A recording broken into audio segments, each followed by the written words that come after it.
Assalamualaikum warahmatullahi wabarakatuh. Waalaikumsalam. Saya mau nanya Ustaz, yang pertama terkait sholat Ustaz. Ini ketika sholat tuh yang ada di jamaah kita nih, yang pernah aku dapetin, kemudian bertentangan dengan yang ada di masjid yang anak tempatin sekarang. Jadi, anak pernah dengar kalau sholat sholat sendirian di jamaah yang paling terakhir sendirian itu nggak boleh. Nah, kemudian saya pernah dengar harus beri tanda nepuk yang depannya biar dia mundur ke belakang. Nah, cuma permasalahannya ketika yang ditepuk itu udah mundur ke belakang, otomatis sabnya kosong San. Nah, teman-temannya kan belum pada ngerti nih. Jadi sampai akhir sholat itu masih tetap kosong. Jadi gue gimana? Apakah saya salah karena membuat jeda sab gitu San? Atau gimana? Itu yang pertama. Apa satu-satu San? Satu-satu. Iya, jazakallah khairan. Pertanyaan yang sangat bermanfaat. Yang pertama, sholat di belakang shaf sendirian itu, ya, memang itu didasarkan dari sebuah hadis yang Rasulullah bersabda, la sholata khalfa shaffin. Janganlah salah seorang di antara kalian dia sholat sendirian di belakang shaf, ya. Namun ulama berbeda pendapat tentang makna hadis ini. Pendapat yang pertama seperti yang tadi antum sampaikan, bahwasannya antum tepok gitu ya orang yang ada di depan antum itu, kemudian nanti dia mundur dan yang lainnya bergeser.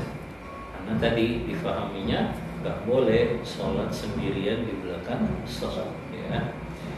Adapun makna yang kedua, ya, maknanya kata sebagian ulama itu kalau dia sholat sendirian di belakang shaf, sementara shaf di depannya masih ada yang kosong.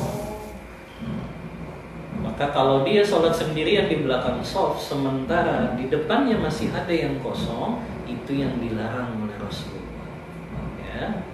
Dan wallahu a'lam, kalau ana lebih condong pada pendapat yang kedua, bahwa yang dimaksud adalah kalau memang masih ada shaf yang kosong di depannya.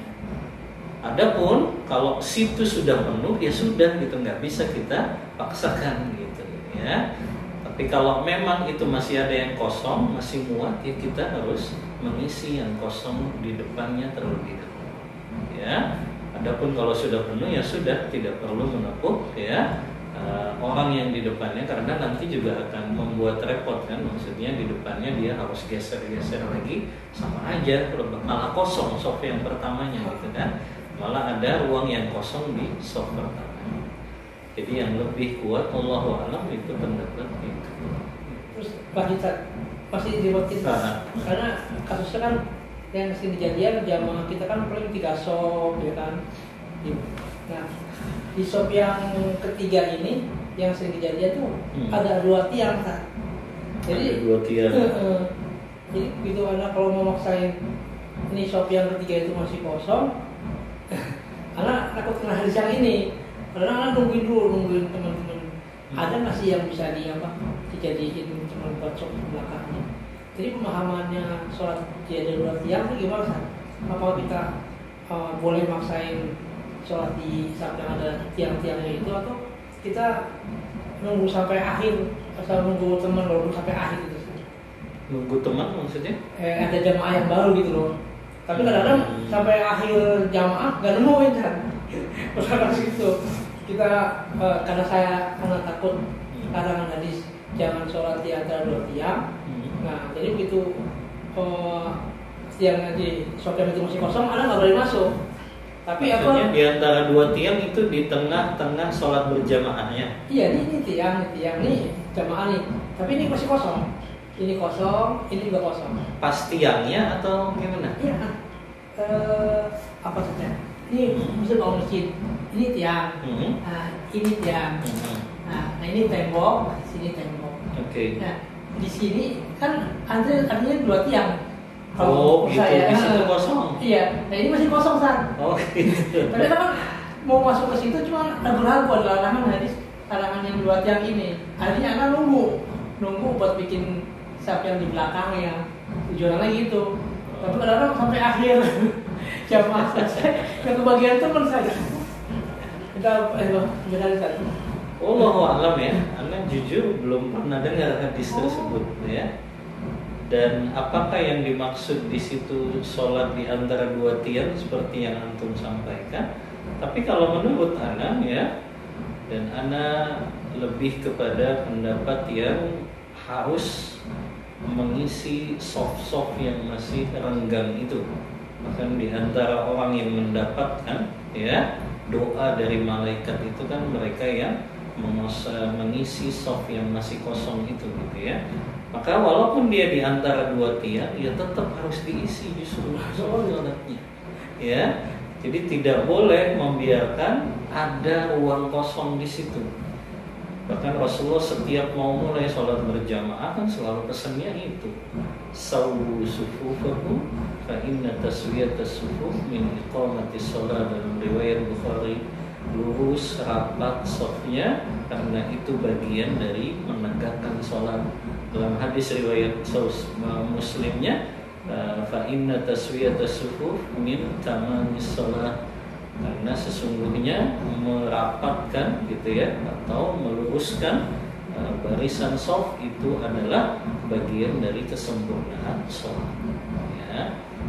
Wallahu a'lam ya. Kalau ada hadis yang menyebutkan tidak boleh sholat di antara dua tiang itu, coba nanti Anda cari maknanya apa gitu. Allah ta'ala. Masih masalah sholat saja. Ini aku masih bingung Ustaz. Ketika kita belum pernah nanya Ustaz, gimana kalau sholatnya itu belum sempurna gitu kan? Kita pahala penuh kalau kita dapat satu rakaat. Terus kalau kita ada satu rakaat full, kita dapat pahalanya minimal. Nah, kasus juga. Jadi saat kita sholat masbuk. Nah, kita kan ada bacaan doa iftitah, ada doa al-fatihah, ya kan? Ini kita masbuk itu mana kita harus baca dua-duanya secara mengurut, artinya iftitah dulu baru al-fatihah, atau yang iftitah boleh dikorbankan saja, karena pasti telat. Apa saja, apalagi kalau sholat yang jahar, nggak di rumah, sini juga sama, apalagi baru alhamdulillah alamin, udah rukunya. Iya. Jazakallahu khairan, pertanyaan yang bermanfaat ya. Yang pertama, doa iftitah ya. Ulama berbeda pendapat apakah dia masuk ke dalam perkara-perkara yang wajib dalam sholat atau dia masuk dalam perkara-perkara yang sunnah saja di dalam sholat ya. Mereka yang mengatakan bahwa membaca doa iftitah itu perkara yang wajib di dalam sholat, itu adalah pendapatnya Imam Ahmad dan mazhab Hanabilah. Adapun yang Anda tahu ya, mayoritas ulama menghukuminya sunnah sholat saja ya. Namun Imam Ahmad dan mazhabnya yang berpendapat itu pun wajib, itu wajib kecuali di dua tempat. Artinya hukumnya wajib kecuali di dua tempat. Yang pertama, doa iftitah itu menjadi tidak wajib bagi orang yang masbuk sholatnya. Yang kedua, doa iftitah itu tidak wajib bagi orang yang ikut sholat jenazah. Karena tidak ada dalam sholat jenazah itu anjuran untuk membaca doa iftitah. Maka kalau kondisi masbuk ya sudah langsung al-fatihah. Ya. Itu kalau antum dalam sholat sirriyah. Tapi kalau apapun antum dalam sholat jahriyah, ya antum baca al-fatihah tidak sempurna, insya Allah itu sudah diwakili oleh bacaan imamnya. Jadi memang tidak ada kewajiban membaca doa iftitah bagi orang yang dalam keadaan masbuk tadi. Wallahu ta'ala.